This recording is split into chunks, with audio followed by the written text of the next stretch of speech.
God. So what that's telling you in the last days are the time of finishing up the harvest. The harvest that began when? On Shavuot. It always begins on Shavuot, Pentecost. On the day, that's the harvest begins on Pentecost 2,000 years ago. And now that harvest that went out on Pentecost has got to come back in. The church has got to come back in. The gospel's got to come back in.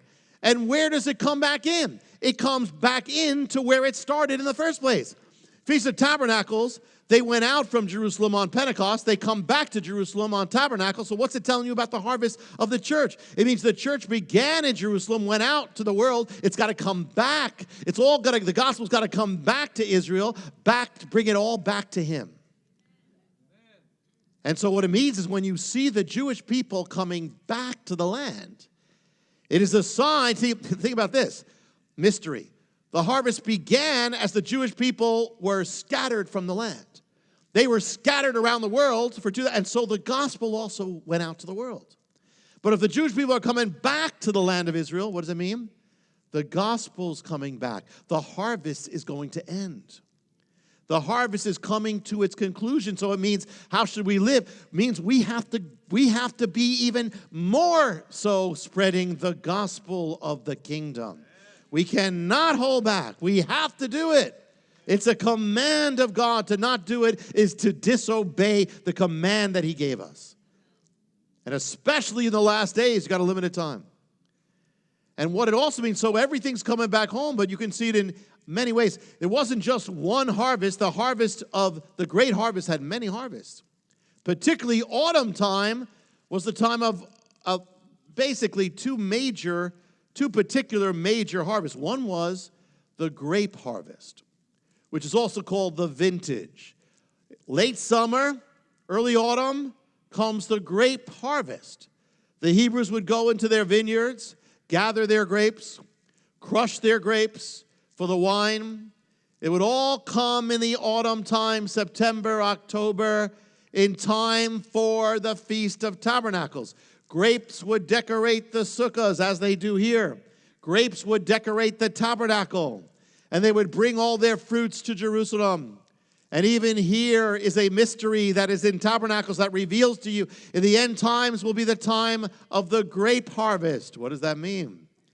When you read the book of Revelation, it's interesting what you see because it so matches with the autumn of the Hebrew year and the Feast of Tabernacles. And another angel, Revelation 14, another angel came out from the altar who had power over fire and cried with a loud voice to him who had a sharp sickle, saying, "Thrust in your sharp sickle and gather the clusters of the vine of the earth, for her grapes are fully ripe." So the angel thrust his sickle in the earth and gathered the vine of the earth and threw it into the great winepress of the wrath of God. Amazing.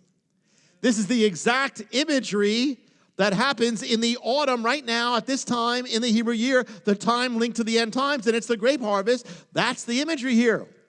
The Feast of Tabernacles is specifically linked to a specific harvest, the grape, and that's specifically what is in the end times. It also goes on to say, and the winepress was trampled outside the city. Talking about judgment now, a sign of judgment.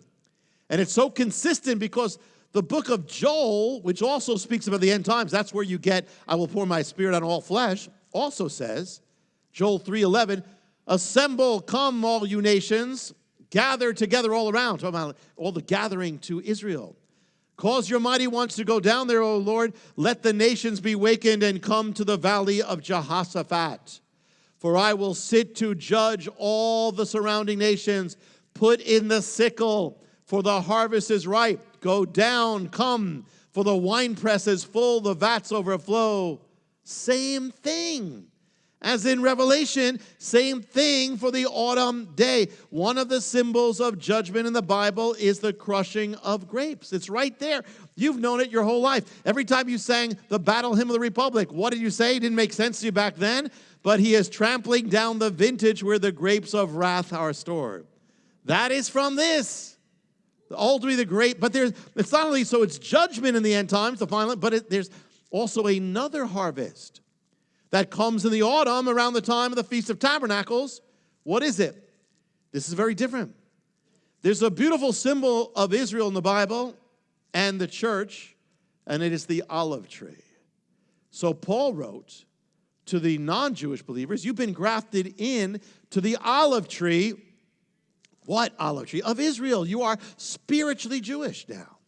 You are joined to the life, the sap of Israel. You are now part of Israel. You are organically joined to Israel now.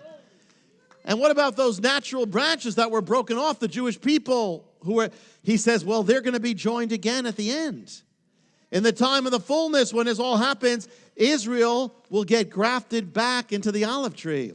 And it'll be life from death. Jew and Gentile will be together at the end in that olive tree. That's what it's saying.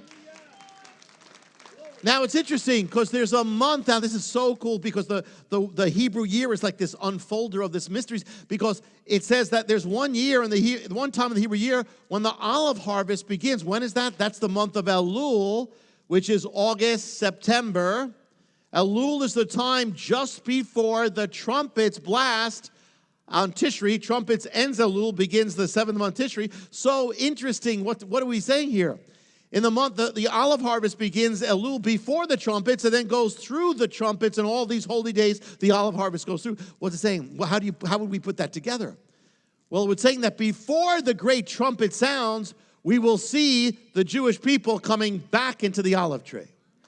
It'll keep going, but it starts before the great day of the Lord, and we're watching that. But also it would be linked to the church coming to its fullness, that the church also, and notice there's a coming together. In the last days, you didn't have this. Through the Middle Ages, you didn't have it. Even 50 years ago, you have more and more the true church joined to Israel. You have never had shofars blowing in churches in history. You never had Passover in churches since the 1st century, pretty much. I mean, you never had all this stuff. You never had him being called Yeshua for 2,000 years. So all part of the olive tree blossoming. But that's what happens at this time of the year. And we are in that. We are in that.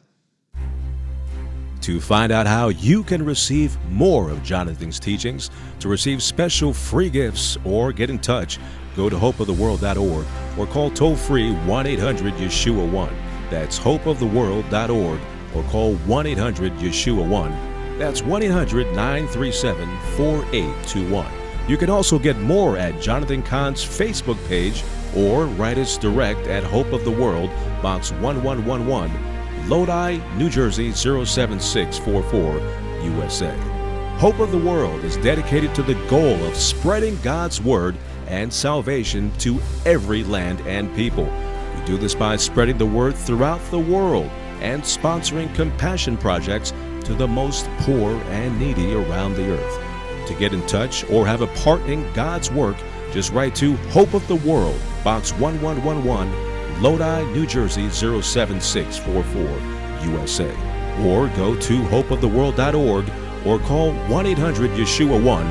That's 1-800-937-4821.